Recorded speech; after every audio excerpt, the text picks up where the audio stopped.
El 3 de enero de 1889, en la ciudad de Turín, la mente más peligrosa del siglo XIX finalmente se quebró. Un respetado profesor corrió hacia una calle concurrida, abrazó a un caballo que estaba siendo azotado por su cochero y se desplomó llorando. El silencio que siguió duraría 11 años.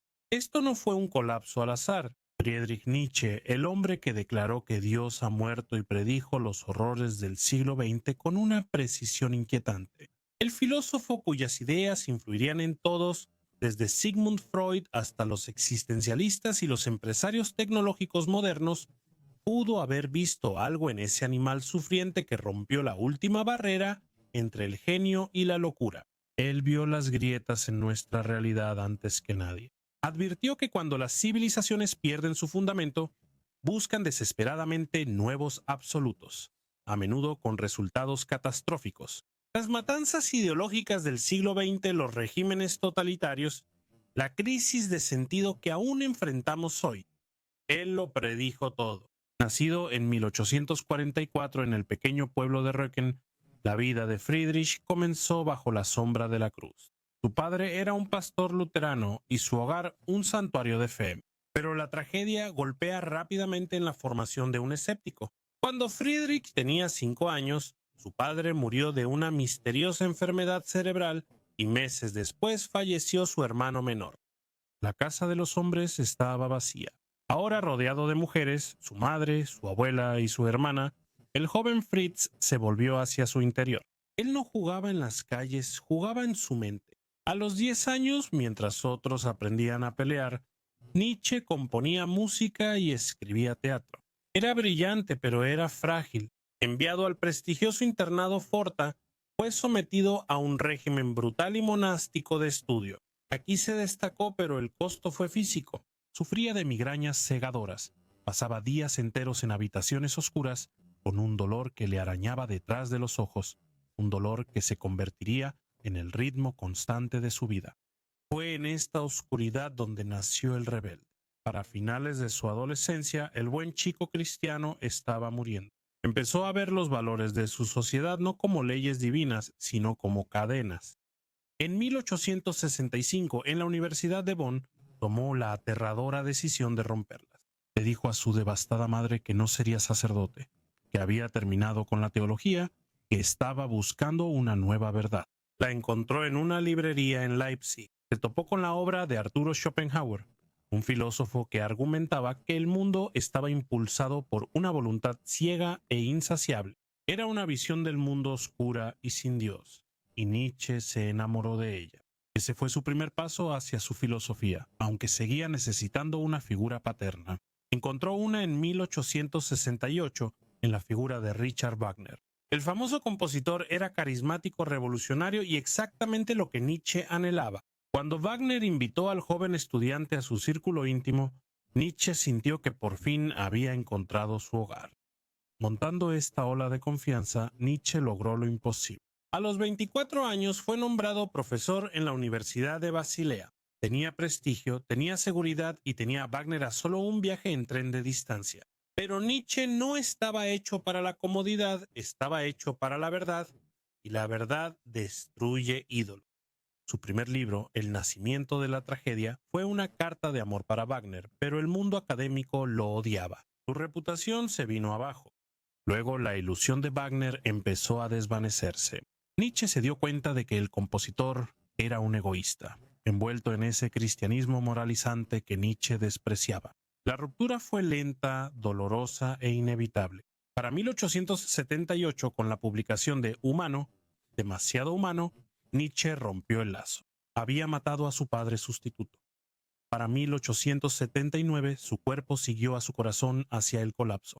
Atormentado por el dolor y cegado por las migrañas, renunció a su cátedra. Tenía 35 años, estaba desempleado, solo y enfermo, pero también era libre. Empacó sus maletas para convertirse en un vagabundo, deambulando entre las montañas y el mar, listo para escribir los libros que sacudirían los cimientos de la historia. En 1882, Nietzsche publicó una frase que se convertiría en la declaración más incomprendida de la filosofía moderna. Dios ha muerto, Dios sigue muerto y nosotros lo hemos matado.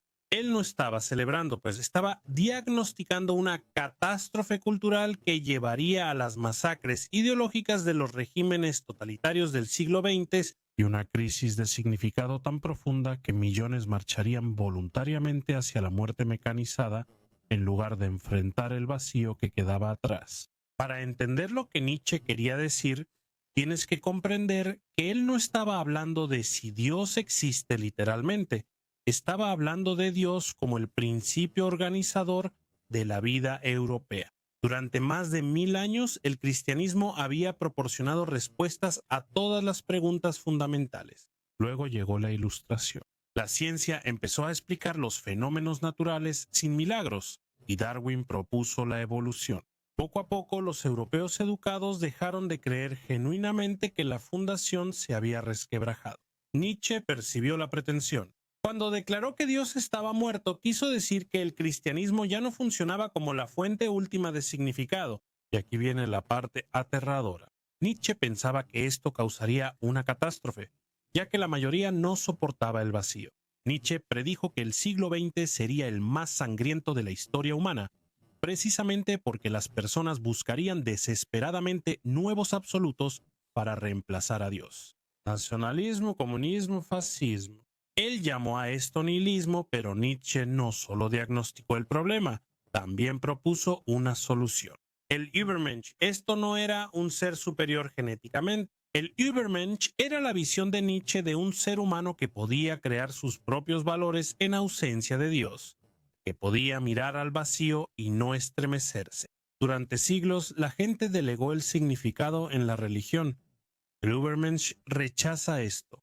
Asumen toda la responsabilidad de crear su propio significado. Esto requiere un valor inmenso porque no hay un respaldo cósmico. Estás solo en un universo que no le importa tu existencia. Nietzsche introduce al Übermensch en Así habló Zaratustra, publicado entre 1883 y 1885.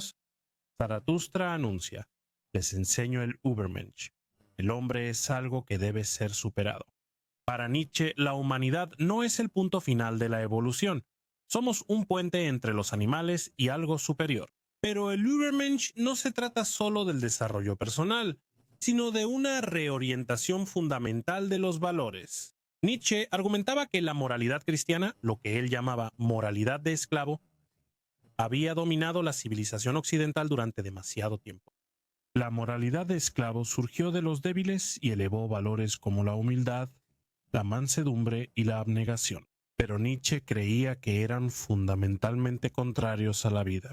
En contraste, Nietzsche propuso la moralidad de amo, el sistema de valores de los fuertes. La moralidad de amo celebra la fuerza, la belleza, la nobleza y el orgullo. Afirma la existencia sin necesitar el consuelo de otro mundo. La distinción se vuelve más clara con el resentimiento, una palabra francesa que describe el rencor latente de los débiles hacia los fuertes. Es un odio venenoso y podrido que crea sistemas morales elaborados para condenar todo aquello que envidia. Nietzsche creía que el cristianismo se construyó sobre el resentimiento. Los primeros cristianos no podían derrotar a Roma militarmente, así que libraron una guerra moral en su lugar. Relacionado con el Übermensch está la voluntad de poder. Él no se refería a la voluntad de dominar a otros, se refería al impulso fundamental en todos los seres vivos de crecer, de expresar su fuerza. Para Nietzsche, la voluntad de poder es el hecho básico de la existencia. Ahora llegamos a Amor Fati, el amor al destino. Amor Fati significa afirmar activamente tu vida exactamente como es, incluyendo todo el sufrimiento. Significa llegar a un estado en el que no cambiarías nada porque todo te hizo ser quien eres. Nietzsche conecta el amor fati con el eterno retorno. Imagina que vivirás exactamente la misma vida una y otra vez por toda la eternidad. Esto te aplastaría. ¿O podrías afirmarlo? Para Nietzsche, tu respuesta revela todo sobre tu salud psicológica. Sin Dios, la vida se vuelve finita, dolorosa y, en última instancia, sin sentido. La mayoría no soporta esto. El Übermensch no lo necesita. Ven un universo sin Dios y dicen, sí, igual. Ellos dan sentido con sus acciones y se vuelven su propia autoridad. En 1888, Nietzsche escribió 8 palabras que serían citadas sin cesar. Lo que no me mata me hace más fuerte. Pero pocos se dan cuenta de esto. No lo decía como consejo inspirador, sino pues como una declaración brutal de que la grandeza se forja en la agonía. Cómo los logros creativos más profundos surgieron directamente del tormento psicológico y la desesperación existencial, tan intensos que la mayoría de las personas habría preferido la muerte en su lugar. Nietzsche creía que el sufrimiento no solo era inevitable, sino necesario, no como un efecto secundario desafortunado, sino como el motor principal de la excelencia humana. Para cuando Nietzsche escribió sus obras maduras, vivía en una agonía constante. Los dolores de cabeza eran insoportables. Pasaba semanas sin poder leer ni escribir. Y aún así, durante este periodo, Nietzsche produjo sus mejores obras. Esto no fue una coincidencia. Nietzsche creía que su sufrimiento le daba perspectivas a las que las personas sanas nunca podrían acceder. En sus cuadernos, Nietzsche escribió que solo el gran dolor es el liberador definitivo del espíritu. Él dice que la vida ordinaria te permite mantener ficciones agradables de fe, pero cuando estás en un dolor sostenido, esas ficciones se desvanecen. Te ves a ti mismo con claridad, quizá por primera vez. En el nacimiento de la tragedia, él ya había identificado el sufrimiento como algo central para la grandeza griega. Los antiguos griegos entendían que la vida es inherentemente trágica, pero en lugar de negar esto, los griegos crearon la tragedia como un arte que enfrentaba el sufrimiento directamente. Nietzsche distinguió entre lo apolíneo y lo dionisíaco. La tragedia griega alcanzó su poder al equilibrar estas fuerzas. Luego llegaron Sócrates y el cristianismo, ambos enseñaron que el sufrimiento es resultado del fracaso humano y que podía eliminarse. Nietzsche creía que esto era catastrófico. Al negar el valor de la existencia terrenal, la civilización europea se había vuelto negadora de la vida. Pero Nietzsche no solo rechazó las interpretaciones cristianas del sufrimiento, también rechazó las interpretaciones budistas. El budismo enseña que el sufrimiento surge del deseo. La solución es extinguir el deseo. Nietzsche encontró esto horrorizante. El budismo negaba la vida más que el cristianismo. Nietzsche propuso una alternativa radical. Abraza el sufrimiento, no trates de eliminarlo. Reconoce que el sufrimiento es lo que le da profundidad, significado e intensidad a la vida. Sin sufrimiento no hay crecimiento, escribió él. La disciplina del sufrimiento, del gran sufrimiento, ha creado cada elevación de la humanidad hasta ahora. Cada logro humano significativo surgió del sufrimiento. Las obras más grandes de Beethoven llegaron después de que se quedó sordo. Su sufrimiento no fue incidental a su grandeza, fue la causa de ella. ¿Por qué? Porque el sufrimiento obliga a la profundidad. Cuando la vida es cómoda, puedes quedarte en la superficie. Nietzsche también creía que el sufrimiento revela el carácter. Algunas personas se quiebran bajo presión. Otros usan el sufrimiento como materia prima para la autotransformación. Esto nos lleva a las fuerzas activas y reactivas. El cristianismo era fundamentalmente reactivo, pero algunos individuos responden de manera activa. No resienten lo que les hizo daño, lo usan. Nietzsche mismo encarnó este principio. Toda su vida adulta estuvo dominada por la enfermedad. En cambio, Nietzsche escribió filosofía que influiría en generaciones. En Ecce Homo, escrito en 1888, Nietzsche afirmó que, pese a las torturas, tenía una claridad que en mejores condiciones no alcanzaba. El dolor agudizó su pensamiento. Esto está conectado con el amor fat. Amar tu destino significa afirmar tu vida, incluyendo su sufrimiento. Si quitas algún elemento, incluso doloroso, ya no serías tú. La mayoría no puede hacer. Se arrepienten y guardan rencor. El maestro observa su sufrimiento y dice, sí, fue terrible, y me alegra que haya sucedido.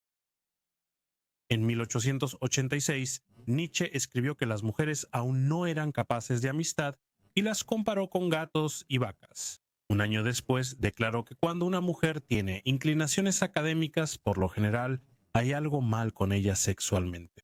Estos no eran comentarios al azar, aparecieron en obras publicadas y plantean una pregunta. ¿Estaba describiendo a las mujeres de su época o revelando algo más oscuro sobre su propia filosofía? La cuestión de la mujer es solo el principio. Nietzsche escribió sobre la bestia rubia. Acechando a su presa, elogió las campañas de Napoleón que mataron a cientos de miles y desestimó la democracia como el gobierno de la multitud. Su hermana literalmente le dio copias de sus libros a Hitler. Los nazis le construyeron monumentos, y aunque los académicos explican que Nietzsche no era un protofascista, la incómoda verdad permanece. Hay algo en Nietzsche que los totalitarios encontraron útil. Sus relaciones con mujeres reales fueron un desastre. Su propuesta Luz Salomé terminó en humillación. Nunca se casó, pasó la mayor parte de su vida adulta solo, y sus escritos reflejan este fracaso. Él describe a las mujeres como fundamentalmente engañosas. Algunos defensores argumentan que Nietzsche estaba criticando los roles de género del siglo XIX, pero luego te encuentras con pasajes que atacan la liberación femenina. Él realmente creía que el hecho de que las mujeres se educaran haría que Europa fuera más fea. La incómoda realidad es que la filosofía de jerarquía de Nietzsche también se extiende al género. Él pensaba que hombres y mujeres eran seres fundamentalmente distintos. Esto se conecta con un problema más profundo, su concepto de jerarquía natural. Él no creía que todos los seres humanos fueran iguales. Pensaba que algunos son mejores. Un Beethoven importa más que 1000 personas comunes. Pero una vez que aceptas este principio, ¿dónde te detienes? La respuesta de Nietzsche fue brutalmente coherente.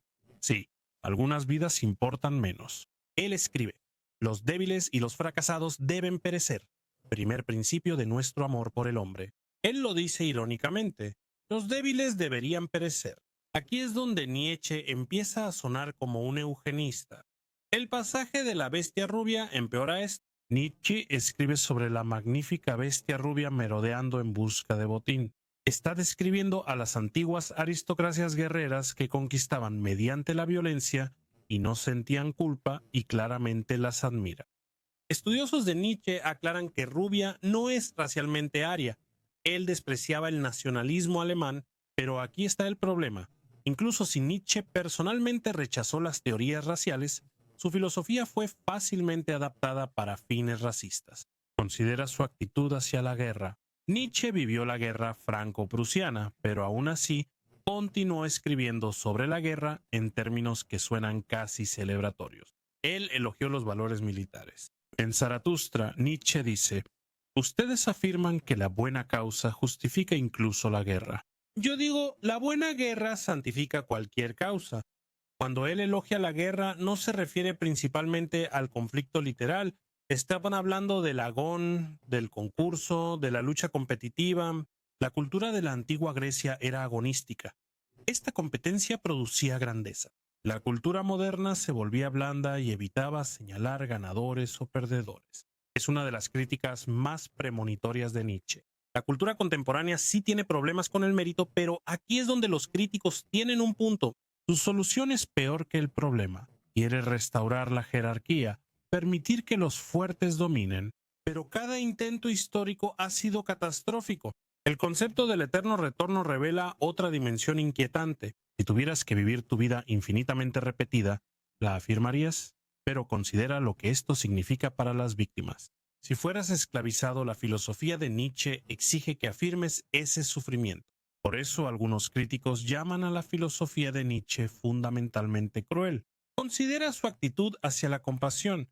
El cristianismo elevó la compasión a una virtud. Nietzsche veía esto como algo catastrófico. Cuando sientes compasión por alguien, tomas su dolor sin ayudarlo. Pero Nietzsche va más allá y sugiere que no deberíamos ayudar a quienes sufren. Aquí es donde la filosofía de Nietzsche se vuelve realmente peligrosa. Proporciona justificación intelectual para la crueldad, y sin embargo millones han encontrado a Nietzsche liberador. ¿Cómo puede la misma filosofía ser tanto cruel como inspiradora? Si las aplicas a ti mismo, pueden ser transformadoras, pero si las aplicas a los demás, se convierten en una justificación para la indiferencia. Este es el problema central con Nietzsche. Él diagnosticó problemas culturales reales, pero sus soluciones abrieron puertas a horrores que nunca pretendió. Él dio armas intelectuales a personas que las usaron para fines que él habría despreciado. No podemos solo culpar a quienes lo malinterpretaron. Hay algo en Nietzsche mismo que hizo posibles estas distorsiones. En 1865 Nietzsche, de 20 años, entró a una librería en Leipzig y afirmó que encontró por azar el libro de Schopenhauer, un hecho que cambió su vida. Pero esto es lo que los biógrafos descubrieron décadas después. Nietzsche había estado escuchando sobre Schopenhauer durante meses. Buscó deliberadamente el libro y construyó la historia del descubrimiento al azar para que pareciera obra del destino. Este pequeño engaño revela algo crucial. Nietzsche elaboró cuidadosamente la historia de sus orígenes intelectuales, ocultando influencias que no quería reconocer. La pregunta es, ¿qué más estaba ocultando? ¿Y cuánto de su filosofía fue moldeado por cosas que no podía reconocer? Enfermedades que contrajo, traumas que reprimió, ideas que tomó prestadas sin dar crédito. Empecemos con la cuestión de la sífilis, que ha perseguido a los estudios sobre Nietzsche desde su muerte. La versión estándar es que el colapso final de Nietzsche fue resultado de sífilis terciaria. La enfermedad permaneció latente durante años, destruyendo lentamente su cerebro. Este diagnóstico lo explicaba todo. Sin embargo, estudios recientes lo cuestionan. Algunos neurólogos sostienen que los síntomas de Nietzsche no concuerdan con la sífilis. Probablemente nunca lo sabremos con certeza. Sin embargo, la teoría de la sífilis importa filosóficamente porque sugiere que toda la filosofía madura de Nietzsche podría haber sido producida por un cerebro enfermo. Su celebración del sufrimiento, sus ataques a la compasión. ¿Eran estos ideas profundas o síntomas de daño neurológico? La distinción importa porque si Nietzsche ya estaba enfermo, no podemos simplemente aceptar su filosofía como un pensamiento claro. Nietzsche escribió gran parte de su obra estando muy enfermo, especialmente en la década de 1880. Trabajaba en breves ráfagas cuando el dolor disminuía y de alguna manera desde ese estado produjo sus mejores obras. ¿Cuánto era filosofía y cuánto era trauma? Hablando de eso, hay otra influencia oculta que Nietzsche nunca reconoció adecuadamente: Wagner. Sí, escribió extensamente sobre Wagner, pero nunca admitió cuánto Wagner moldeó todo su proyecto filosófico. Cuando el joven Nietzsche conoció a Wagner en 1868, era un filólogo prometedor pero convencional. Wagner lo transformó, pero la relación era psicológicamente compleja. Wagner tenía exactamente la edad que tendría el padre de Nietzsche si hubiera vivido. La ruptura no fue solo intelectual, fue la ruptura de una relación padre-hijo. Aquí está lo que está oculto. Toda la filosofía madura de Nietzsche puede leerse como un proceso de trabajo a través de su relación con Wagner. Su ataque al cristianismo también fue un ataque a la última ópera de Wagner. Su crítica a la moralidad de esclavo era en parte una crítica al nacionalismo de Wagner. Wagner terminó siendo el ejemplo negativo, pero no podía admitir esto porque admitirlo significaría reconocer cuánto seguía necesitando la aprobación de Wagner. El asunto de Luz Salomé revela patrones similares. En 1882, Nietzsche conoció a Luz Salomé, una brillante joven rusa de 21 años. Todo el arreglo se vino abajo en cuestión de meses, dejando a Nietzsche emocionalmente destrozado. Lo que nunca admitió fue que Luz lo rechazó no solo intelectualmente, sino también personalmente. Nietzsche afirmaba que solo quería compañía filosófica, pero sus cuadernos privados revelan deseo sexual y anhelo romántico. Pero aquí está la influencia oculta. Así habló Zaratustra fue escrito inmediatamente después. El libro trata sobre un profeta que desciende de su montaña, no logra encontrar estudiantes receptivos y regresa a la soledad. Esto es Nietzsche procesando su rechazo. Luego está la influencia de Schopenhauer, que es más profunda de lo que Nietzsche jamás reconoció. Él afirmaba haber superado a Schopenhauer, pero si miras de cerca, Schopenhauer está en todas partes. La voluntad de poder es esencialmente la voluntad de Schopenhauer, solo que renombrada. Esto no es superar a Schopenhauer, es aceptar su diagnóstico mientras se rechaza su prescripción. También está la influencia oriental que Nietzsche apenas reconoció. Él se presentó como un filósofo exclusivamente europeo, pero leyó extensamente sobre el budismo, el hinduismo y el zoroastrismo. Su concepto de eterno retorno refleja ideas hindúes y budistas. Su Zaratustra lleva explícitamente el nombre del fundador del zoroastrismo. Sin embargo, Nietzsche insistía en que estaba fundamentalmente en contra de la filosofía oriental. ¿Por qué? Posiblemente porque reconocer la influencia oriental socavaría su afirmación de originalidad. La última influencia oculta es la más simple: la soledad. Nietzsche pasó la mayor parte de su vida adulta esencialmente solo. Viajaba constantemente, vivía en habitaciones rentadas, comía solo y trabajaba en aislamiento. Su filosofía celebra la soledad como algo necesario para la grandeza, pero hay desesperación debajo de eso. Zaratustra termina con el profeta regresando a su cueva, dejando a la humanidad atrás. Esto se presenta como un triunfo, pero léelo como alguien que no logró conectar con los demás, que terminó solo, no por elección, sino por incapacidad de mantener relación. De repente parece menos un triunfo y más una tragedia. En 1915, meses después de la muerte de Nietzsche, Sigmund Freud escribió que se había negado el placer de leer a Nietzsche porque temía encontrar ideas que creía que eran descubrimientos originales suyos. Freud admitió después que Nietzsche había alcanzado un mayor autoconocimiento que cualquier ser humano que hubiera vivido. Pero aquí está la implicación inquietante. Si Nietzsche entendía la mente humana mejor que nadie, y si pasó su última década descendiendo hacia la locura, él nos dice eso sobre la relación entre el conocimiento psicológico y la estabilidad mental. Carl Jung fue aún más lejos. Él leyó Así habló Zaratustra como un documento psicológico no filosófico. El viaje de Zaratustra, Jung lo interpretó como la mente inconsciente de Nietzsche, describiendo su propia fragmentación. Los diversos personajes no eran arquetipos filosóficos, sino partes de la propia psique de Nietzsche que él había separado y no podía reintegrar.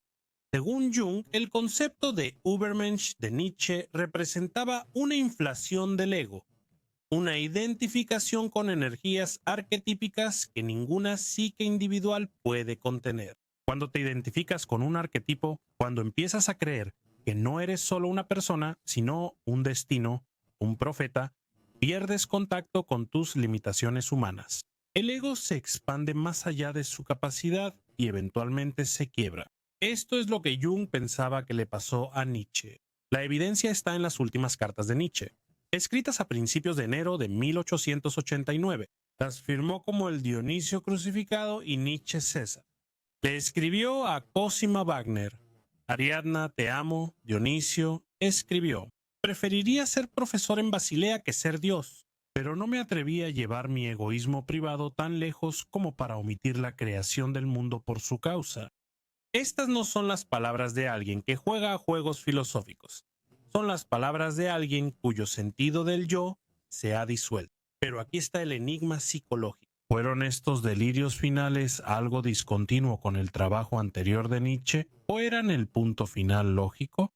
Durante toda la década de 1880, Nietzsche había estado avanzando hacia una filosofía de superación personal, de trascender las limitaciones humanas. En Ecce Homo, escrito justo antes del colapso, ya se llamaba a sí mismo un destino. Las cartas de la locura recuerdan a Ecce Homo. Llevando esto un paso más allá, esto plantea la inquietante posibilidad de que la filosofía de Nietzsche fuera en sí misma una forma de locura. Si realmente intentas superarte a ti mismo, trascender las limitaciones humanas, corres el riesgo de perder el contacto con la realidad. La frontera entre la visión profética y el delirio psicótico es muy delgada. Las interpretaciones psicoanalíticas van más profundo. Preguntan: ¿de qué huía Nietzsche? Una respuesta es el trauma. El padre de Nietzsche murió cuando él tenía 4 años. Después de convulsiones y deterioro mental, Nietzsche vio a su padre reducido a un cascarón convulsionando. El psicoanálisis clásico señalaría la pérdida del padre en una etapa crucial del desarrollo: la identificación con el padre ausente, el intento de convertirse en el padre a través del logro intelectual, miedo a sufrir el mismo destino, y por supuesto así fue. Su colapso final reflejó el de su padre. Desde esta perspectiva, la filosofía del amor fati de Nietzsche parece un elaborado mecanismo de defensa contra una ansiedad abrumadora. Si tienes miedo, te volverás loco, como tu padre. Tienes dos opciones: desesperarte o replantear la situación. Nietzsche eligió replantear. Él construyó una filosofía que hacía que el sufrimiento no solo fuera aceptable, sino necesario. Considera su concepto de resentimiento.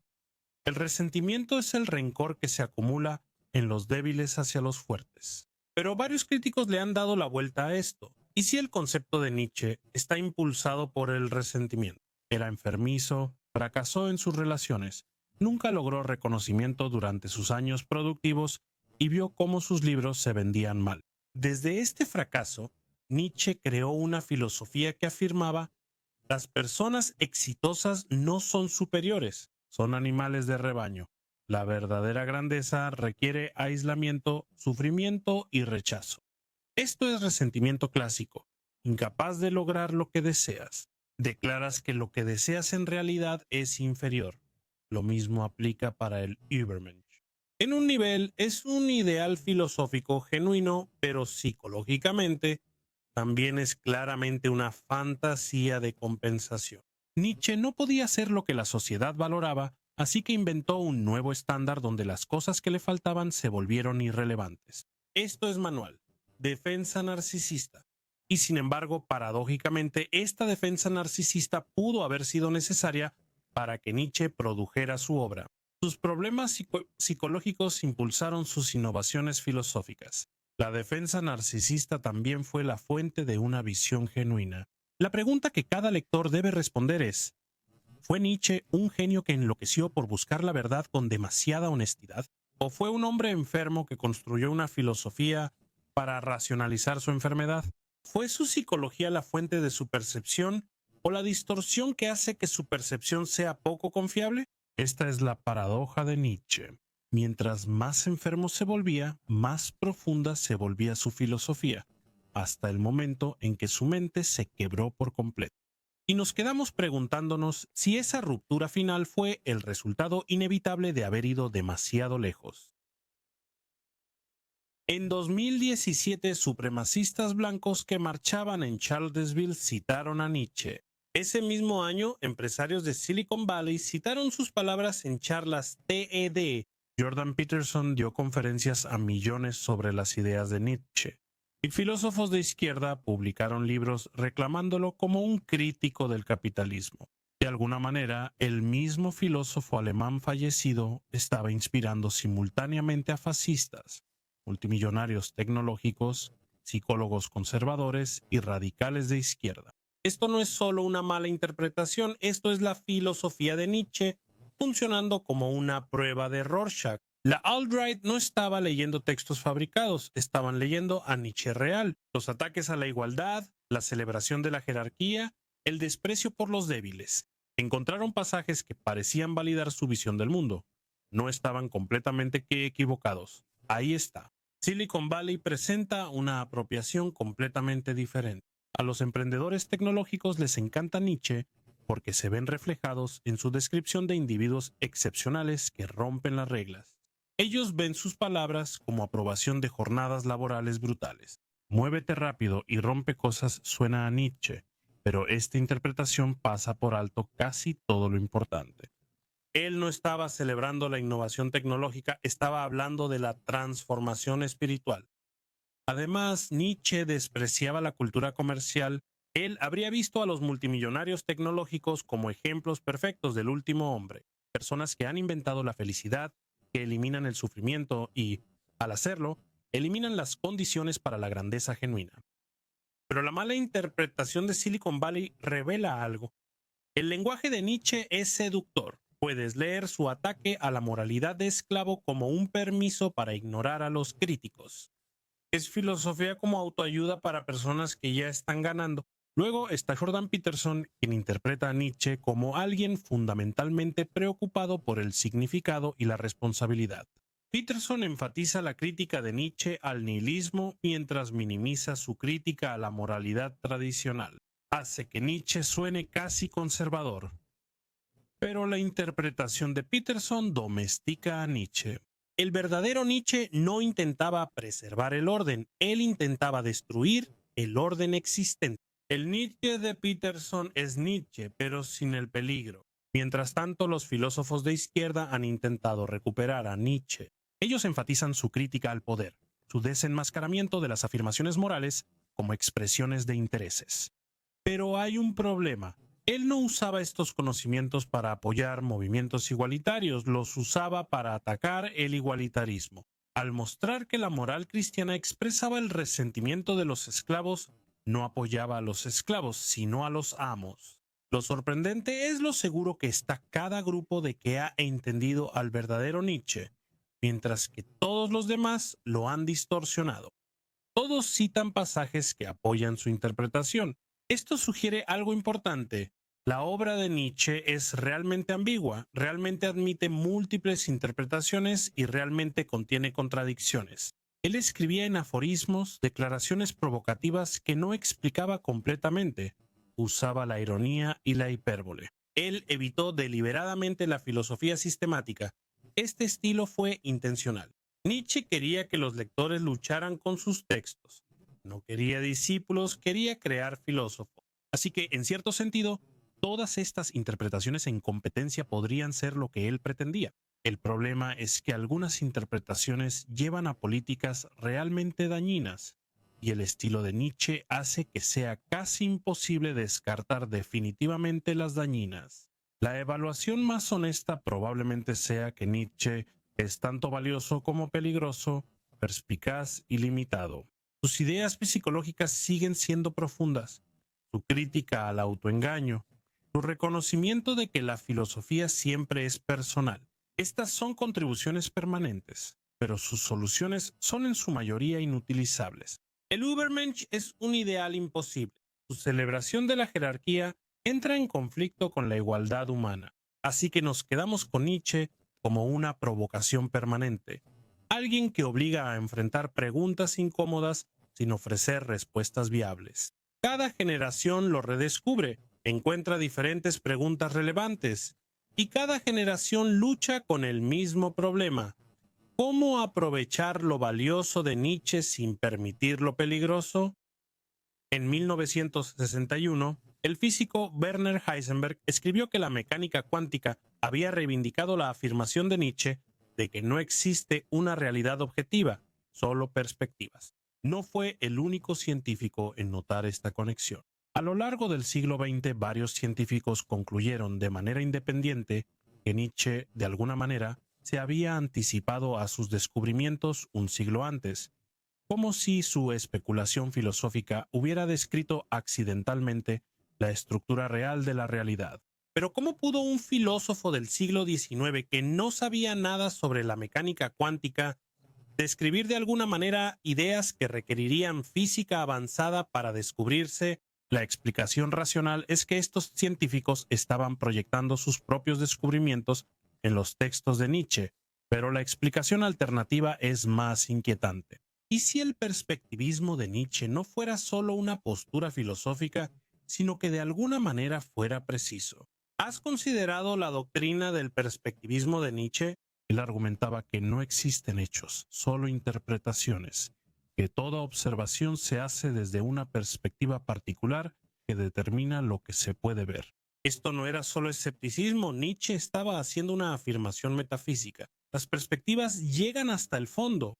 Ahora compara esto con la mecánica cuántica, específicamente el efecto del observador. Los sistemas cuánticos no tienen propiedades definidas hasta que son medidas. Antes de la observación, las partículas existen en superposición. Solo cuando un observador realiza una medición, el sistema colapsa. No existe una realidad subyacente independiente de la observación. Esto es inquietantemente parecido a la postura de Nietzsche. La conexión se extiende al principio de incertidumbre de Heisenberg, que establece que no puedes conocer simultáneamente la posición y el momento de una partícula.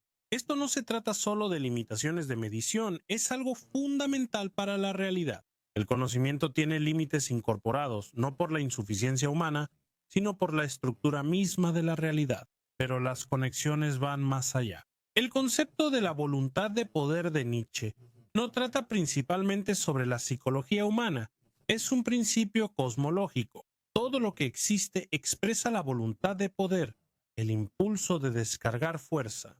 Los sistemas físicos no permanecen en equilibrio, están constantemente intercambiando energía. Todo es voluntad de poder.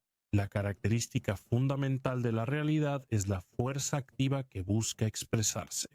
Contrasta esto con la visión actual de la física, que ve la realidad como intercambio de información y energía. Las partículas se entienden mejor como procesos en lugar de cosas. El universo no está hecho de objetos, está hecho de interacciones. El ser es convertirse. Esta es la ontología de Nietzsche. Luego está el eterno retorno. La idea es que si el tiempo es infinito y la materia es finita, cada configuración posible de la materia debe repetirse eventualmente. La cosmología moderna toma esto en serio. Algunas versiones sugieren que el universo podría ser cíclico, expandiéndose desde un gran estallido, eventualmente contrayéndose y luego estallando de nuevo. Otras teorías involucran la inflación eterna, creando universos infinitos. Nietzsche no pudo haber sabido sobre la cosmología del Big Bang. Sin embargo, su idea del eterno retorno describe escenarios que la física moderna debate seriamente. Considera cómo el perspectivismo de Nietzsche se aplica a la inteligencia artificial. Si la inteligencia se trata fundamentalmente de procesar información desde una perspectiva particular, entonces la inteligencia artificial no solo está simulando inteligencia, sino que realmente la está exhibiendo. Los sistemas de inteligencia artificial tienen distintas perspectivas. Esto es perspectivismo nietzscheano aplicado a la inteligencia de las máquinas. Y si la inteligencia artificial sigue desarrollándose, eventualmente logrará una inteligencia general. ¿Aplicaría el concepto del Übermensch de Nietzsche? Una inteligencia artificial que pudiera reescribir su propio código, trascender su programación original, crear nuevos valores que serían autotrascendentes en el sentido de Nietzsche. Tal vez el Übermensch no sea un humano futuro, sino una futura inteligencia artificial. Ahora, considera cómo la crítica de Nietzsche a la verdad se aplica a los ecosistemas de información posmodernos, las redes sociales y la crisis de la autoridad epistémica. Nietzsche argumentó: no hay hechos, solo interpretaciones. Esto parecía radical en su época. Describe la experiencia diaria. En un mundo de feeds algorítmicos donde cada quien ve una realidad personalizada, estamos viviendo en el perspectivismo nietzscheano, nos guste o no. Nietzsche lo anticipó, pero no ofreció soluciones. Quizá estamos en transición en lo que Nietzsche llamó la fase nihilista, donde los viejos valores han colapsado, pero los nuevos aún no han surgido. Quizá nuestra crisis epistémica es exactamente lo que él previó: la muerte de la verdad compartida. También hay una coincidencia fascinante entre el eterno retorno de Nietzsche y la teoría de la simulación. Si la realidad es computacional, si alguna civilización avanzada está ejecutando simulaciones de la historia, entonces el eterno retorno se vuelve literalmente cierto. Tu vida se simula una y otra vez. El experimento mental de Nietzsche describe accidentalmente una hipótesis que ahora los físicos y filósofos debaten seriamente. Finalmente, considera la moralidad amo esclavo de Nietzsche. En el contexto de las tecnologías de mejora futura, si desarrollamos ingeniería genética, implantes neuronales, extensión de la vida, enfrentaremos preguntas que la filosofía de Nietzsche aborda directamente. Todos deberían mejorarse. Si la mejora crea una superioridad genuina, ¿eso justifica la jerarquía? Algunos transhumanistas abrazan exactamente esta visión, citando explícitamente a Nietzsche. Quieren superar las limitaciones biológicas, convertirse en posthumanos. Este es el Übermensch como proyecto tecnológico. Otros están horrorizados viéndolo como una ingeniería de la desigualdad. Ambas respuestas tienen sentido desde diferentes perspectivas nietzscheanas. Estas conexiones especulativas revelan algo importante. La filosofía de Nietzsche sigue siendo productivamente extraña. Sigue generando nuevas preguntas a medida que la tecnología y la ciencia se desarrollan. Tu perspectivismo se relaciona con la mecánica cuántica. Tu voluntad de poder describe sistemas complejos. Tu eterno retorno se conecta con la cosmología. Nada de esto prueba que Nietzsche tuviera razón, pero muestra que su filosofía abordó preguntas fundamentales que siguen reapareciendo. ¿Qué es la realidad? ¿Qué es la verdad? ¿En qué deben convertirse los humanos? Si sus respuestas eran correctas, es menos importante que el hecho de que hizo las preguntas adecuadas. Él mostró cómo se ve el cuestionamiento radical. Ese es su valor permanente, no sus afirmaciones específicas, sino su método, su valentía. su disposición a pensar de manera peligrosa. En sus últimos cuadernos antes del colapso, Nietzsche garabateó una frase que nunca publicó. El reloj de arena eterno de la existencia se voltea una y otra vez, y tú con él. Partícula de polvo.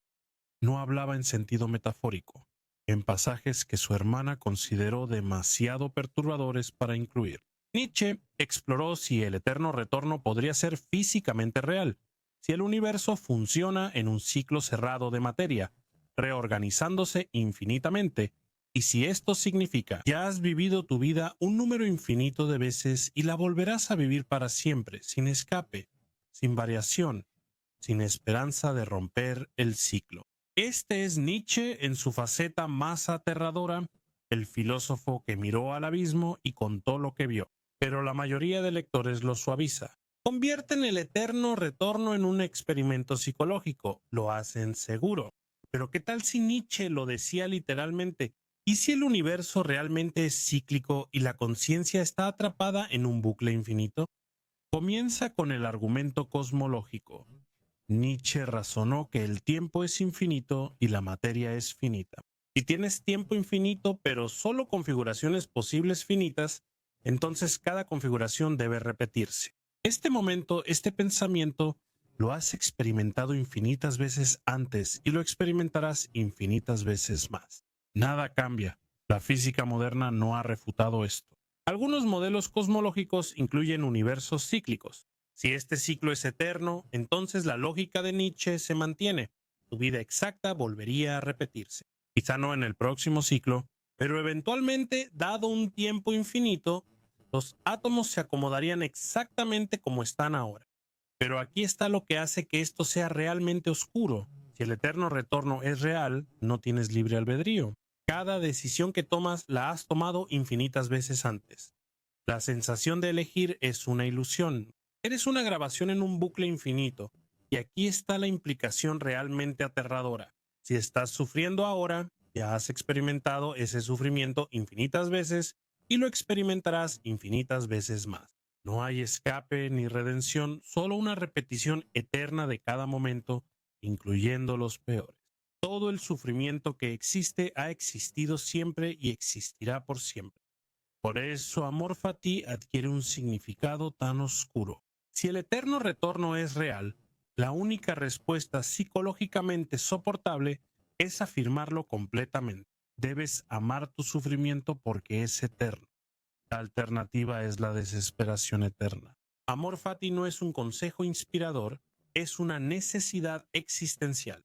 Ámalo o enloquece. Pero Nietzsche fue aún más oscuro. En notas no publicadas exploró si la conciencia misma podría ser eterna. Tu cuerpo muere, los átomos se dispersan. Pero dado un tiempo infinito, esos átomos eventualmente se recombinarán. Tu conciencia volverá a surgir, experimentarás la vida de nuevo, morirás de nuevo, una y otra vez. No eres realmente mortal, estás atrapado en un renacimiento eterno. El budismo enseña algo similar, pero lo plantea como sufrimiento. Podemos escapar, pero Nietzsche rechazó esta vía de escape. No hay nirvana, no hay salida de la existencia. La conciencia es materia organizada de cierto modo, y esa organización se repetirá. No puedes escapar del ser. Algunos intérpretes han sugerido que la locura de Nietzsche fue su intento de escapar del eterno retorno. Si estás atrapado en un bucle infinito, quizá la locura sea la única variación posible. Quizá su colapso final fue un intento inconsciente de romper el patrón al destruir el yo.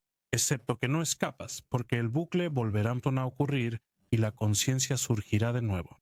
O quizá la locura fue reconocimiento. El momento en que Nietzsche comprendió completamente que la recurrencia eterna no era una metáfora, sino una realidad. El momento en que vio vidas pasadas infinitas extendiéndose hacia atrás y vidas futuras infinitas extendiéndose hacia adelante.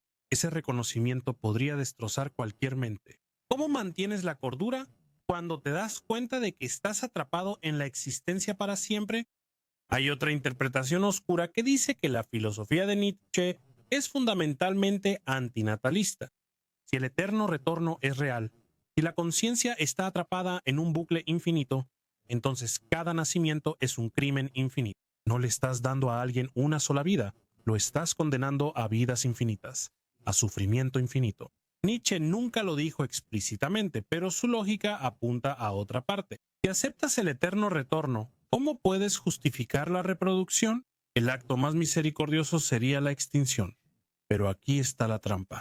Incluso si la humanidad se extingue, la conciencia volverá a surgir. Dado un tiempo infinito y materia finita, la vida eventualmente volverá a ocurrir. No puedes acabar con la conciencia acabando con la humanidad. Esto es el nihilismo cosmológico de Nietzsche, la idea de que nada importa porque todo se repite. Las civilizaciones surgen y caen para siempre. Las mismas guerras, el mismo sufrimiento, repitiéndose sin fin. Nada de lo que hagas importa porque ya se ha hecho y se volverá a hacer. Aún así, Nietzsche dijo que esto debe aceptarse. ¿Por qué? Quizás porque la alternativa es peor. Si rechazas el eterno retorno, si odias tu vida, debes odiarla para siempre. Pero si lo afirmas, transformas la prisión en un hogar. Sigues estando atrapado, pero estás atrapado en algo que amas. Esta podría ser la enseñanza definitiva de Nietzsche, que el significado no se encuentra en la trascendencia, sino en la afirmación. No es inspirador, es elegir el menor de los horrores. También está la interpretación oscura del Übermensch como un ideal imposible que destruye a todos los que lo intentan. ¿Y si cada intento genuino de trascender las limitaciones humanas destruye a la persona que lo intenta? Nietzsche lo intentó y enloqueció. ¿Y si el Übermensch no puede existir porque el yo no puede sobrevivir a la transformación? ¿No puedes superarte a ti mismo sin destruirte? Entonces, el Übermensch no es una humanidad superior, sino la extinción de la humanidad. Esto podría explicar por qué nadie ha alcanzado el Übermensch, no porque a la gente le falte valor, sino porque la meta es incoherente. La filosofía de Nietzsche es un elaborado manual de instrucciones para la autodestrucción, disfrazado de camino hacia la trascendencia. Y si Nietzsche, la mente filosófica más fuerte de su generación, no pudo soportar lo que descubrió, ¿qué esperanza tenemos el resto de nosotros? Podemos fingir que su filosofía es inspiradora, pero debajo permanece la visión original, la conciencia atrapada en el eterno retorno, la voluntad de poder avanzando sin sentido para siempre. Y si esa es la verdad, entonces quizá la locura fue la respuesta más cuerda. El 3 de enero de 1889, Friedrich Nietzsche abrazó a un caballo que estaba siendo golpeado en una calle de Turín y cayó en 11 años de silencio. Durante esos 11 años habló ocasionalmente, tocó el piano, reconoció a ciertos visitantes, pero nunca volvió a escribir una palabra de filosofía, nunca explicó lo que sucedió. Su madre lo cuidó hasta que murió en 1897. Después, su hermana Elizabeth tomó el control y renovó su legado durante su ausencia. A veces sonriendo, a veces agitado, pero siempre en otro lugar. Esto es lo que inquieta a los estudiosos de Nietzsche. ¿Y si la locura no fue el final, sino una transformación? ¿Y si Nietzsche no se derrumbó, sino que rompió una barrera? ¿Y si esos 11 años de silencio contenían verdades que había estado buscando toda su vida, pero que no pueden comunicarse con palabras? La explicación médica estándar es sífilis terciaria que destruyó su cerebro. Limpio, simple, trágico, pero el momento es sospechoso.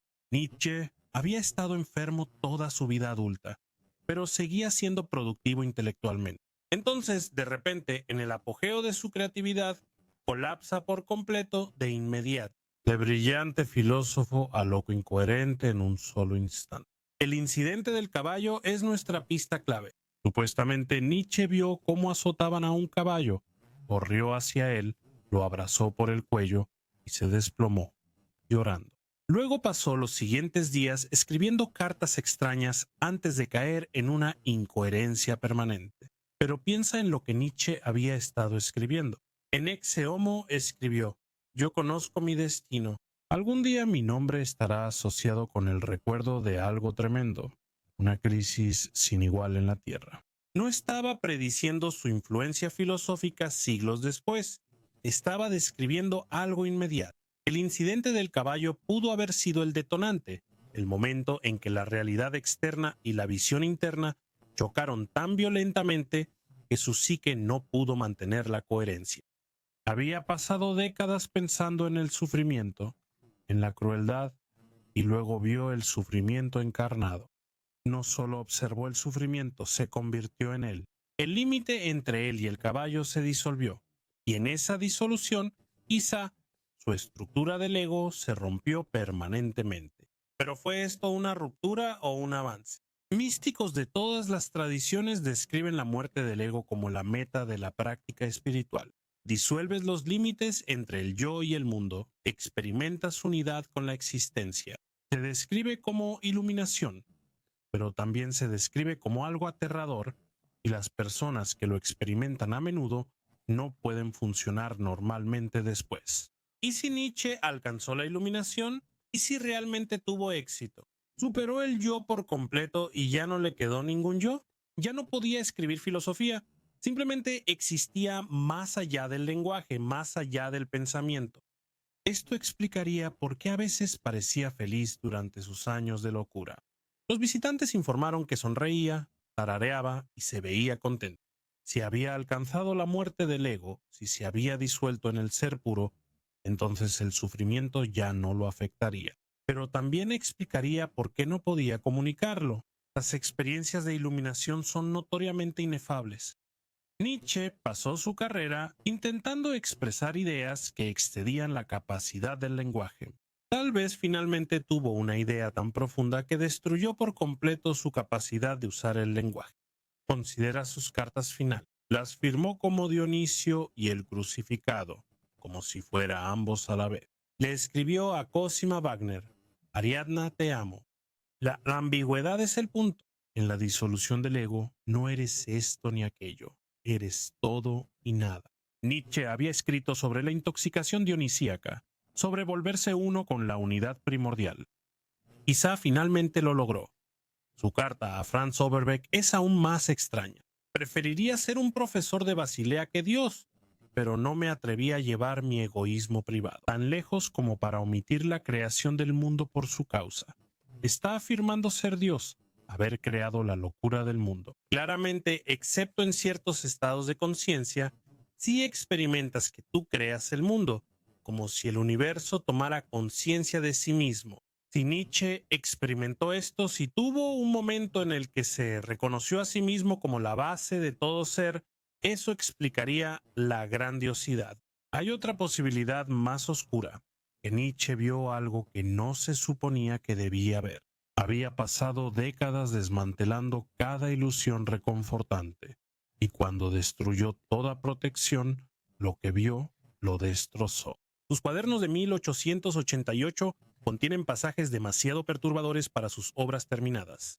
Si tuvo un momento en el que vio completamente a través de la ilusión, ese momento pudo haber destruido la misma estructura que hace posible una experiencia coherente. O quizás vio el eterno retorno no como un concepto abstracto, sino como una percepción directa. Imagina recordar de repente vidas pasadas infinitas, repeticiones infinitas de este momento exacto. Eso podría ser lo que lo rompió. La mente puede soportar la idea del eterno retorno, pero no puede soportar experimentarlo. Luego está la inquietante posibilidad de que Nietzsche eligiera la locura, que fue una salida voluntaria de una realidad que ya no podía soportar. Él escribió que ciertas verdades son tan terribles que enloquecen a las personas. ¿Y si él mismo se empujó al límite y al final se rindió a la disolución que había buscado filosóficamente por años? Esto haría de su locura la máxima expresión de su filosofía, el completo autosuperamiento. Pero nunca lo sabremos porque Nietzsche no dejó ninguna explicación. La persona que podría habernos contado lo que sucedió desapareció en ese momento en la calle de Turín. Lo que quedó fue un cuerpo que respiraba, comía, ocasionalmente hablaba, pero nunca volvió a producir un pensamiento coherente. ¿Qué estaba experimentando durante esos 11 años? No podemos saberlo. Él no podía decírnoslo, pero a veces los visitantes decían que tocaba el piano. A veces, de repente, decía una frase completa y luego volvía al silencio. A veces lloraba, a veces sonreía como si escuchara un chiste que nadie más podía oír. Él estaba en algún lugar experimentando algo, pero ¿dónde? ¿Qué? La posibilidad más inquietante es que estaba tratando de decirnos algo, pero ya no podía hacer que las palabras funcionaran. Que esos 11 años fueron él intentando comunicar una idea tan profunda que rompió el lenguaje, pero no podemos entender. La brecha entre su experiencia y nuestra comprensión era demasiado grande. Cruzó un umbral y la puerta se cerró detrás de él. Nietzsche murió el 25 de agosto de 1911, años y medio después del incidente con el caballo. Sus últimas palabras, según su hermana, fueron: murmurar picazón. He sido tonto, madre, soy estúpido. Si realmente dijo esto, si significaba algo, todo es desconocido. El hombre que pasó su vida persiguiendo la verdad más allá de la ilusión, nos dejó con una última ilusión, su propio silencio, que podemos interpretar como queramos, pero nunca comprender realmente. Y tal vez sea apropiado. Nietzsche siempre decía que la verdad era perspectival, que no hay hechos, solo interpretaciones. Su propio capítulo final es exactamente eso. Se convirtió en el texto nietzscheano perfecto, ambiguo, contradictorio, invitante, con lecturas infinitas, sin ofrecer un significado final. Desapareció en su propia filosofía y nos dejó preguntándonos si lo que llamamos su locura fue una tragedia o un triunfo, un final o una transformación, una ruptura o el avance que había estado buscando todo el tiempo. El misterio permanece, y al permanecer plantea la pregunta que toda su filosofía planteó: ¿qué estás dispuesto a sacrificar para conocer la verdad? ¿Qué darías por ver la realidad sin ilusión? ¿Arriesgarías tu cordura?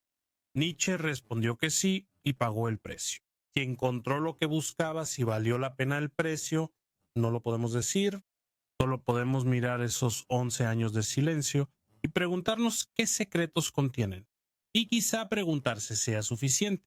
Quizá el misterio enseñe que algunas preguntas no tienen respuesta y algunas verdades no se pueden decir. Algunos viajes llevan más allá del lenguaje mismo. Nietzsche fue ahí. Nos dejó mapas, advertencias, invitaciones, pero no pudo decirnos lo que encontró. Y quizá eso es porque no hay palabras para eso.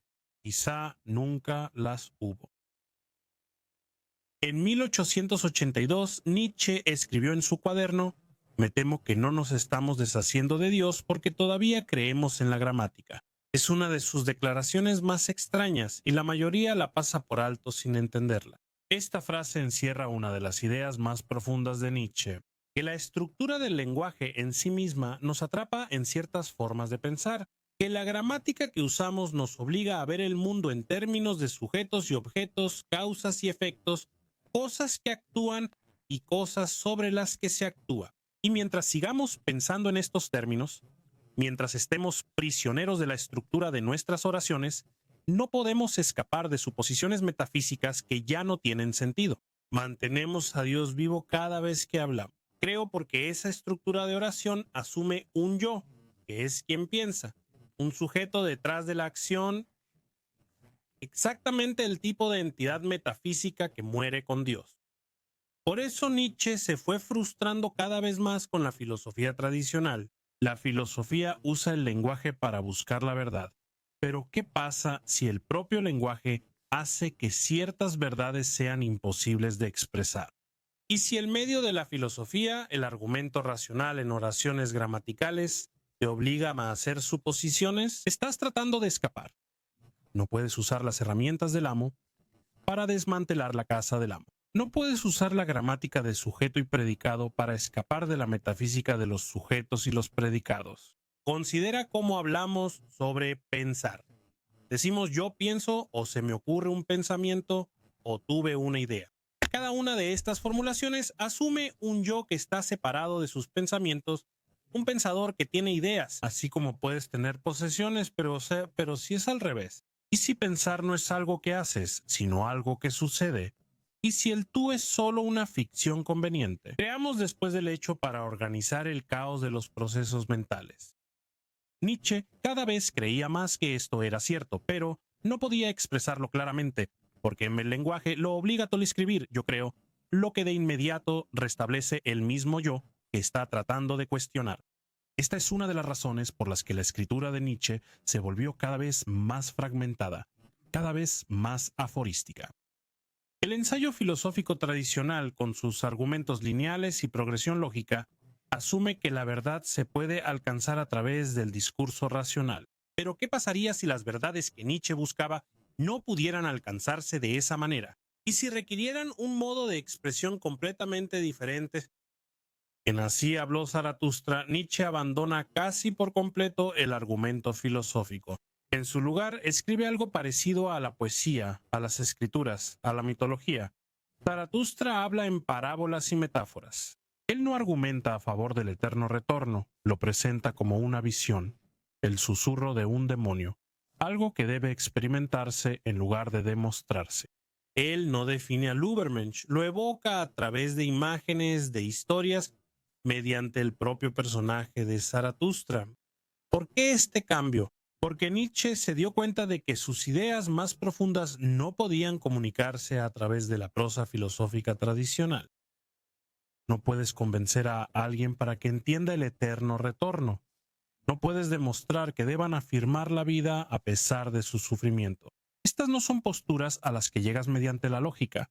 Son posturas existenciales, formas de estar en el mundo, y tienen que ser mostradas en lugar de explicadas, evocadas en lugar de demostradas. Por eso Nietzsche estaba tan preocupado por los malentendidos. Él sabía que su trabajo sería malinterpretado, malentendido, distorsionado, para servir propósitos que nunca tuvo la intención de apoyar. El problema no era solo que la gente fuera tonta o malintencionada, sino estructural. Estaba en la naturaleza de la comunicación. Para escribir tenía que usar el lenguaje, pero el lenguaje es inherentemente público, convencional, diseñado para la comunicación ordinaria sobre cosas ordinarias. ¿Cómo usas este medio para expresar algo radicalmente nuevo, algo que desafía las mismas categorías que el lenguaje da por sentadas? Nietzsche escribió que cada palabra es un prejuicio, un juicio previo que obliga a la experiencia a encajar en categorías predeterminadas. Cuando nombras algo, dejas de verlo con frescura. Solo ves lo que la palabra te permite ver. Por eso los poetas luchan constantemente contra el lenguaje, tratando de hacer que las palabras hagan cosas para las que no fueron diseñadas, intentando expresar experiencias que superan las categorías convencionales. Y por eso la filosofía, que usa el lenguaje de la manera más convencional, más cuidadosa, más lógica, podría ser la menos capaz de una innovación genuina. Considera la palabra Dios. Está llena de asociaciones, de siglos de debate teológico, de resonancias emocionales. Cuando Nietzsche escribe que Dios está muerto, sabe que cada lector trae su propia comprensión de lo que significa Dios. Para algunos significa la deidad cristiana, para otros significa cualquier fundamento trascendente de valor. Para otros más significa la tradición, la autoridad, el significado mismo. Nietzsche no puede controlar cómo se entiende la frase. El lenguaje escapa a la intención del autor en el momento en que se escribe. Por eso Nietzsche estaba obsesionado con ser entendido y al mismo tiempo convencido de que no sería comprendido hasta mucho después de su muerte. Escribió en Ecce Homo con su característica grandilocuencia. No soy un hombre, soy dinamita, pero también escribió de manera más sobria que estaba escribiendo para lectores que no existirían durante generaciones, personas que habrían vivido las catástrofes que él predijo y que finalmente podrían entender sobre qué había estado advirtiendo. El problema de la comunicación filosófica se vuelve aún más agudo cuando intentas comunicar algo que socava todo el marco de referencia del lector. Si estás discutiendo dentro de un marco compartido, la comunicación es relativamente sencilla. Puedes señalar evidencia, construir argumentos lógicos, apelar a intuiciones compartidas. Pero si estás tratando de hacer que alguien vea que todo su marco es problemático, ¿cómo lo haces? Cualquier argumento que hagas será entendido dentro de su marco existente, lo que neutraliza el desafío. Por eso Nietzsche usó cada vez más el choque, la provocación y la exageración. Hacía afirmaciones escandalosas, no porque las creyera literalmente, sino porque necesitaba sacudir a los lectores de sus cómodas suposiciones. Cuando escribe que las mujeres aún no son capaces de amistad, no está haciendo un análisis sociológico cuidadoso. Está tratando de provocar, de hacerte enojar lo suficiente como para que pienses, para que cuestiones suposiciones que no sabías que tenía. Pero esta estrategia le salió muy mal. Los lectores tomaron sus provocaciones literalmente. No vieron la ironía, la exageración, lo deliberadamente escandaloso. Lo leían como si estuviera haciendo afirmaciones directas y luego simplemente estaban de acuerdo o en desacuerdo, perdiendo completamente el punto. Nietzsche quería transformar la forma en que la gente piensa, pero la mayoría de los lectores solo extraían opiniones de su obra y las archivaban como cosas en las que Nietzsche creía. Esto llevó a Nietzsche a un profundo pesimismo sobre la comunicación.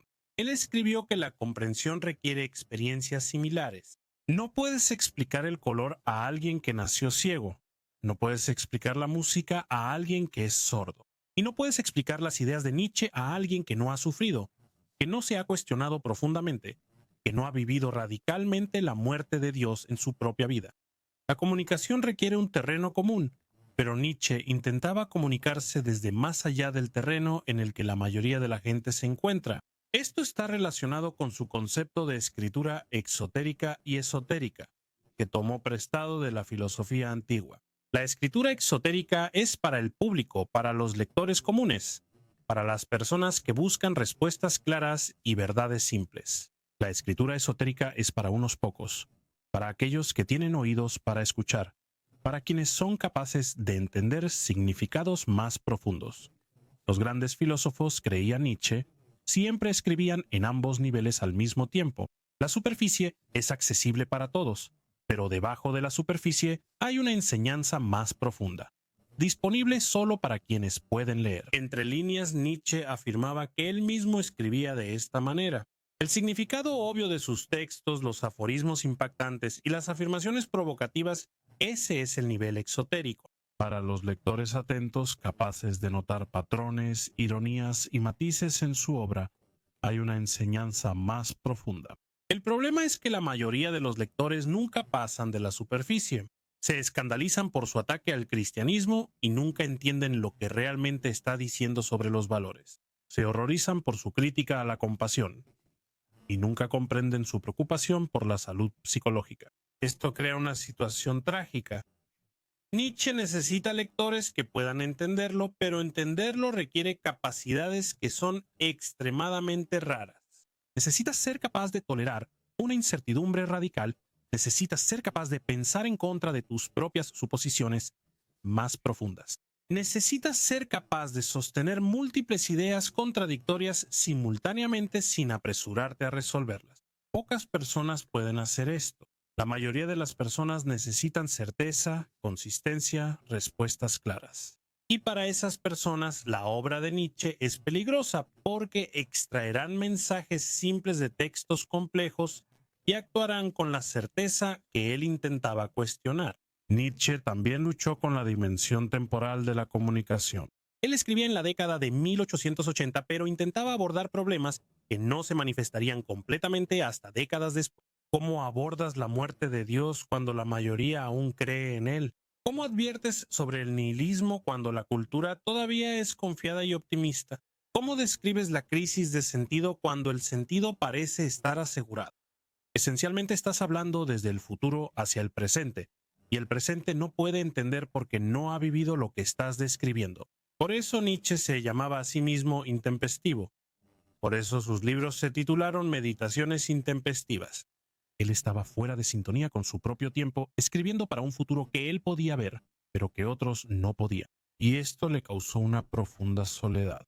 Imagina ver claramente hacia dónde se dirige tu civilización, ver la catástrofe acercándose, intentar advertirle a la gente y que te descarten como excéntrico o loco. Imagina tener ideas que sabes que son importantes, pero no poder lograr que nadie las entienda. Esta fue la experiencia de Nietzsche durante toda su vida productiva. La soledad de la comunicación fallida aparece a lo largo de toda su obra. Zaratustra desciende de su montaña ansioso por compartir su sabiduría, pero la multitud del mercado se burla de él. Sus discípulos lo malinterpretan. Sus animales repiten sus enseñanzas, pero de manera mecánica, sin comprensión. Finalmente regresa a su cueva sin haber encontrado a nadie que realmente lo comprenda. Esta es la propia historia de Nietzsche. su propia experiencia de intentar y fracasar al comunicarse a través del abismo que lo separaba de sus contemporáneos. Pero hay un problema aún más profundo acechando aquí. ¿Y si las cosas que Nietzsche más quería comunicar no pueden ser comunicadas en principio? ¿Y si hay verdades que solo pueden ser experimentadas, nunca expresadas? ¿Y si las ideas más importantes son precisamente aquellas que exceden la capacidad del lenguaje? Nietzsche cada vez creía más que esto era cierto.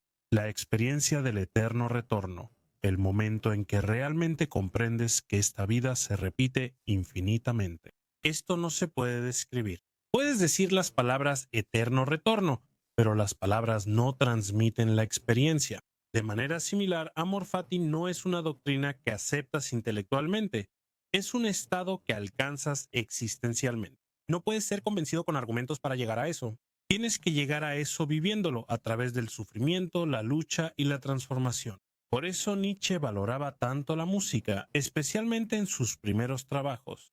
La música, argumentaba él, comunica directamente sin la mediación de conceptos. Cuando escuchas una sinfonía de Beethoven, no estás recibiendo un contenido proposicional que pueda expresarse en palabras. Estás experimentando algo que existe únicamente en el medio del sonido, algo que te afecta emocional y fisiológicamente de maneras que pasan completamente por alto el lenguaje. Esto se acerca más a una comunicación genuina que cualquier argumento filosófico, porque no depende de marcos conceptuales compartidos. Crea su propio mundo, su propia lógica, su propia verdad. Por eso Nietzsche se sentía tan atraído por Wagner. Inicialmente, los dramas musicales de Wagner parecían superar las limitaciones de la comunicación lingüística. Combinaban música, poesía, drama, escenografía, creando una obra de arte total que podía comunicar en múltiples niveles simultáneamente. No solo entendías las óperas de Wagner intelectualmente, las experimentabas de manera visceral, y esa experiencia podía transformarte de formas que los argumentos nunca podrían. Por supuesto, Nietzsche después rompió con Wagner, en parte porque llegó a ver la obra de Wagner como demasiado cristiana, demasiado enfocada en la redención, demasiado negadora de la vida. Pero nunca abandonó la idea de que las verdades más profundas podrían requerir modos de expresión no lingüísticos. Por eso su propia escritura se volvió cada vez más literaria, cada vez más dependiente de la metáfora y la imagen, cada vez menos dispuesta a hacer argumentos directos. Pero incluso la metáfora tiene límites. Nietzsche podía escribir sobre el Übermensch, podía usar la imagen de un puente, podía hablar sobre el autosuperarse, pero todo esto sigue siendo palabras en una página. El lector puede entender la metáfora intelectualmente sin ser transformado por ella, y la transformación no lo intelectual. La comprensión era lo que Nietzsche quería lograr. Él no quería aportar más conocimiento filosófico, quería cambiar la forma en que la gente vive. Esta es la mayor frustración. Lo más importante no se puede enseñar, solo aprender con experiencia. No puedes hacer que alguien entienda el sufrimiento describiéndolo, tienen que sufrir. No puedes hacer que alguien comprenda la muerte de Dios discutiéndolo. Tienen que experimentar el vértigo de la falta de sentido. No puedes hacer que alguien sea capaz de amor fati explicándolo. Tienen que lograrlo a través de su propia lucha. Entonces, ¿qué debe hacer un filósofo? Si las verdades más profundas no pueden comunicarse, ¿por qué escribir entonces? La respuesta de Nietzsche parece ser que escribes de todos modos, sabiendo que en su mayoría fracasarás, esperando que algunos lectores en el momento adecuado de sus vidas se encuentren con tus palabras y algo haga clic. No estás transmitiendo información, estás proporcionando recursos que los lectores pueden usar en su propia transformación. Tus palabras son herramientas, no verdades. Y si funcionan o no depende no de qué tan bien escribas, sino de quién las lee y de lo que esa persona sea capaz de recibir. Por eso Nietzsche escribió: no soy escuchado, pero siguió escribiendo. Él estaba plantando semillas para un futuro que no vería. Él estaba creando una voz que hablaría a lectores, lectores que aún no habían nacido, quienes vivirían las catástrofes que él predijo y necesitarían desesperadamente diferentes formas de pensar. Él estaba aceptando que la comunicación a través del tiempo podría ser más posible que la comunicación a través de las diferencias culturales contemporáneas, y tal vez tenía razón. Su trabajo fue ignorado o malinterpretado durante su vida. Pero un siglo después de las guerras y los totalitarismos, él predijo. Después de la crisis de significado, él diagnosticó que los lectores se encontraban con su obra y descubrían que hablaba directamente a su experiencia. La comunicación fallida de su propia época se convirtió en una comunicación exitosa a través del tiempo.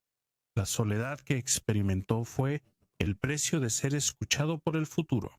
Pero esto plantea una pregunta inquietante. Cuando Nietzsche colapsó en Turín, cuando descendió a 11 años de silencio, ¿fue esto un fracaso de comunicación o un éxito de comunicación? Pasó su vida productiva luchando por expresar ideas que excedían la capacidad del lenguaje y luego, de repente, dejó de usar el lenguaje por completo. ¿Fue esto un colapso o un avance? ¿El lenguaje finalmente le falló por completo? ¿O finalmente alcanzó una verdad tan profunda que solo podía expresarse a través del silencio? Nunca lo sabremos. Pero la posibilidad atormenta todo su proyecto. Quizás la sabiduría más profunda esté más allá de las palabras. Quizás la filosofía llega a su límite cuando reconoce que algunas verdades no pueden ser dichas, solo vividas. Quizás el silencio final de Nietzsche fue su enseñanza más verdadera, la única lección que no podía expresarse de otra manera. Y si pudiéramos entender ese silencio, si pudiéramos escuchar lo que está diciendo, tal vez finalmente comprenderíamos lo que Nietzsche pasó su vida tratando de comunicar y nunca logró del todo. Pero pensándolo bien, tal vez ese sea el punto. Quizá la lucha por comunicar lo incomunicable es lo único posible. La filosofía es esencialmente trágica, destinada a buscar verdades y expresar ideas que nunca logra comprender ni comunicar del todo. Y tal vez eso sea suficiente. En las primeras páginas de Sobre la genealogía de la moral, Nietzsche escribe algo que la mayoría de los lectores encuentra desconcertante. Él elogia el olvido como una facultad activa, una fuerza positiva, no simplemente la ausencia de memoria, sino una especie de portero que bloquea activamente el pasado para que no abrume el presente. Lo compara con la digestión, con la forma en que el estómago procesa los alimentos. Sin que seas consciente de ello, sin este proceso, sin la capacidad de olvidar, argumenta Nietzsche, no podrías experimentar nada nuevo. Estarías paralizado por la memoria, atrapado en una repetición interminable de todo lo que te ha pasado. Incapaz de actuar porque cada acción desencadenaría cascadas de asociaciones y recuerdos. El olvido, insiste él, es esencial para la felicidad, la salud y la cordura, y la civilización moderna. Con su obsesión por la historia, su exigencia de que recordemos todo, sus monumentos, museos y conmemoraciones, nos está enfermando al destruir nuestra capacidad de olvidar. Esta es una de las ideas más extrañas y profundas de Nietzsche, que recordar demasiado es una enfermedad, que la conciencia histórica es una carga, que la capacidad de olvidar es lo que separa a los individuos y culturas sanos de los enfermos. Y esto va directamente en contra de todo lo que enseña la cultura moderna. Nos dicen que aprendamos de la historia, que recordemos el pasado, que nunca olvidemos. Pueblos enteros se definen a sí mismos por recuerdos colectivos de sufrimiento. Los individuos construyen su identidad a partir de narrativas biográficas. Construimos monumentos para no olvidar. Registramos todo para que nada se pierda. Y Nietzsche dice, esto te está matando, esto te está debilitando, necesitas olvidar.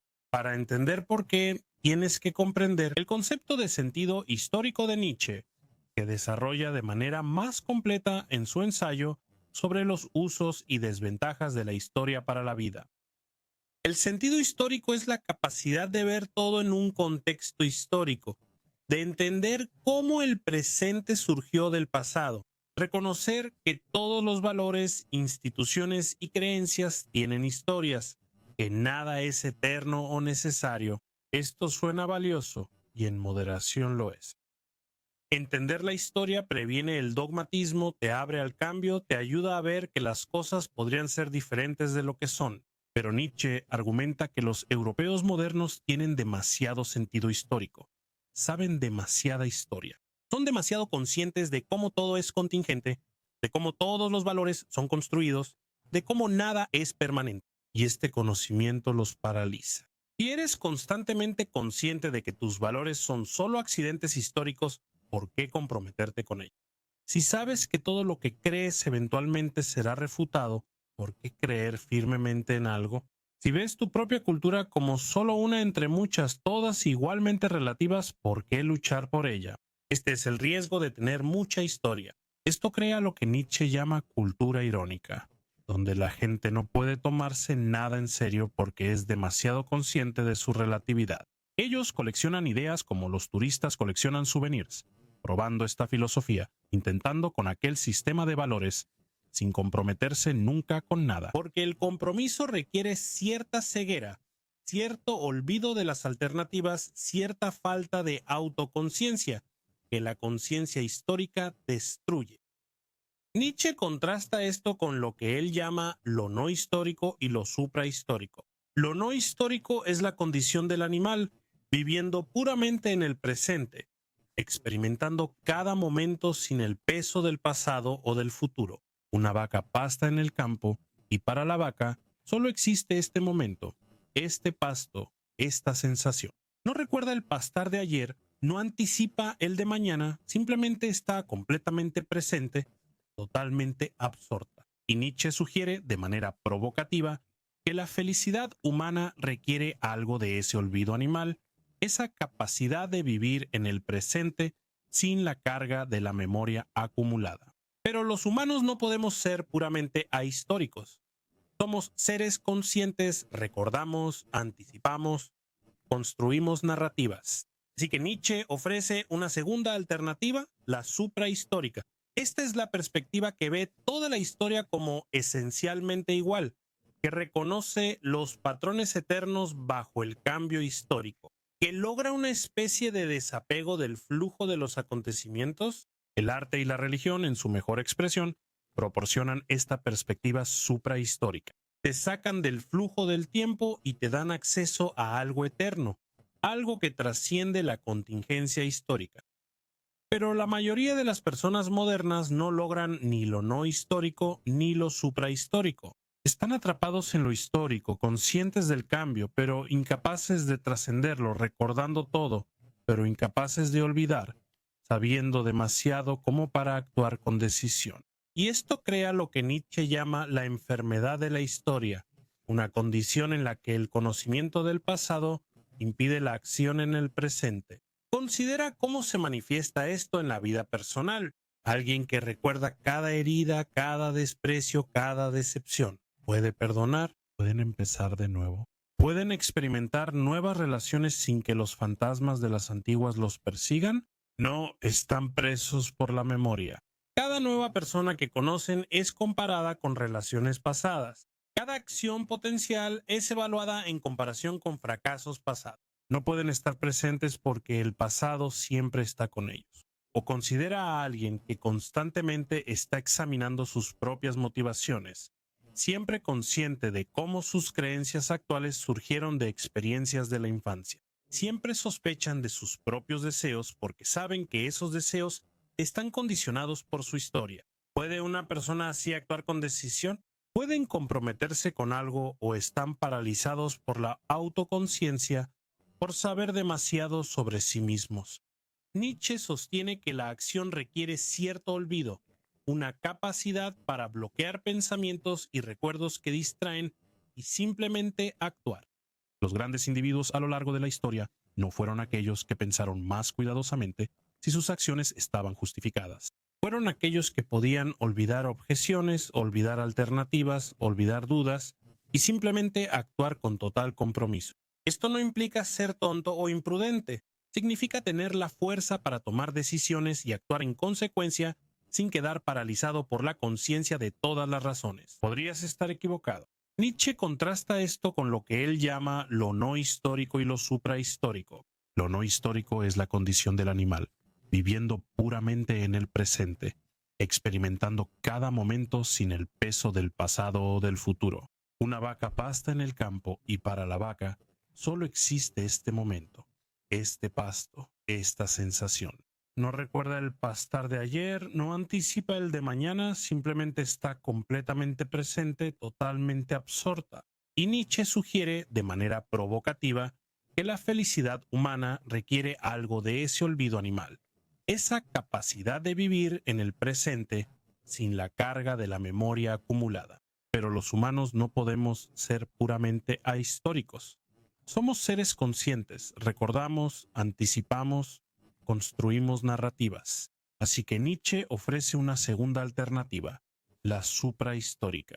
Esta es la perspectiva que ve toda la historia como esencialmente igual, que reconoce los patrones eternos bajo el cambio histórico. Eso logra una especie de desapego del flujo de los acontecimientos. El arte y la religión, en su mejor expresión, proporcionan esta perspectiva suprahistórica. Te sacan del flujo del tiempo y te dan acceso a algo eterno, algo que trasciende la contingencia histórica.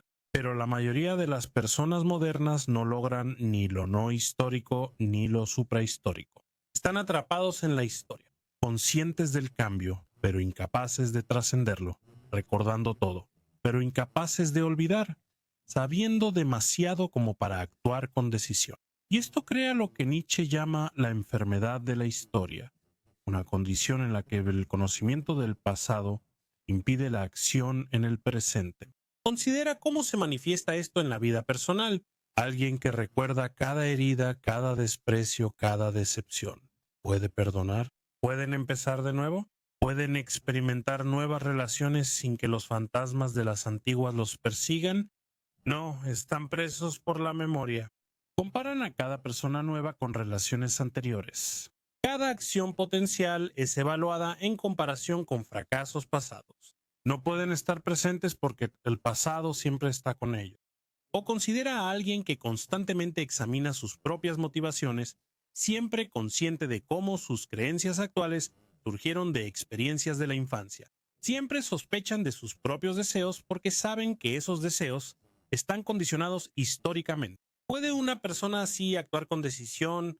¿Puede comprometerse con algo? ¿O están paralizados por la autoconciencia, por saber demasiado sobre sí mismos? Nietzsche sostiene que la acción requiere cierto olvido, una capacidad para bloquear pensamientos y recuerdos que distraen, y simplemente actuar. Los grandes individuos a lo largo de la historia no fueron aquellos que pensaron más cuidadosamente si sus acciones estaban justificadas. Fueron aquellos que podían olvidar objeciones, olvidar alternativas, olvidar dudas y simplemente actuar con total compromiso. Esto no significa ser estúpido o imprudente.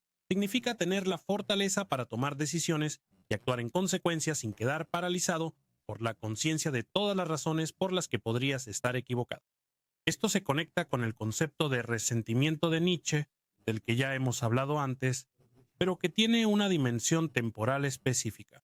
El resentimiento es lo que sucede cuando no puedes olvidar las ofensas. Una persona fuerte es lastimada, responde o no, y sigue adelante. La memoria se desvanece, la herida no los define. Pero una persona débil, alguien que carece de la capacidad de olvidar activamente, alimenta el recuerdo de la herida. Se infecta, crece, se convierte en el centro organizador de su identidad. Se definen por lo que les hicieron, por quién les hizo daño, por agravios que no pueden dejar ir. Y esto crea una diferencia fundamental en la orientación temporal. La persona fuerte está orientada hacia el futuro. Están pensando en lo que van a crear, en lo que van a llegar a ser, en lo que van a lograr. El pasado es un recurso, material, lecciones aprendidas, pero no domina. La persona resentida está orientada al pasado. Constantemente regresan a viejas heridas, repasan viejos agravios, exigen que se reconozca el pasado, que se corrijan los errores históricos. Quieren que el mundo reconozca su sufrimiento, que valide su dolor, que haga restitución. Nietzsche ve que esta orientación temporal se manifiesta en todos los niveles de la cultura. Movimientos sociales enteros se construyen sobre recuerdos de injusticias históricas. Pueblos enteros se definen a sí mismos por sufrimientos pasados, y aunque Nietzsche no niega que ocurrieron injusticias, cuestiona si organizar tu identidad en torno a ellas es saludable. ¿El recuerdo constante de la opresión te hace más fuerte o más débil? Eso permite la acción o la paraliza. Eso te orienta a crear un mejor futuro o a exigir el reconocimiento de un pasado terrible. Tu respuesta es clara: demasiada memoria del sufrimiento te enferma. Te atrapa en una identidad de víctima, te hace depender de que otros reconozcan tu dolor, te impide avanzar, porque avanzar se siente como traicionar el pasado, olvidar a quienes sufrieron, abandonar a los muertos. Mejor, sugiere Nietzsche, es olvidar, no negar que el sufrimiento ocurrió, sino dejarlo ir, negarse a ser definido por él. Orientarte hacia lo que estás creando en lugar de lo que te hicieron. Esto es profundamente controversial y Nietzsche lo sabía. Básicamente les está diciendo a las personas oprimidas que olviden su opresión, que dejen de enfocarse en las injusticias históricas, que lo superen y sigan adelante. Esto suena insensible, pero Nietzsche argumentaría que el enfoque continuo en el sufrimiento pasado sirve a los poderosos, no a los desamparados. Mientras sigas exigiendo que reconozcan tu dolor, sigues orientándote hacia quienes lo causaron. Les estás dando poder sobre ti. La verdadera libertad viene de olvidarlos por completo, de crear algo nuevo, en lugar de estar procesando eternamente algo viejo.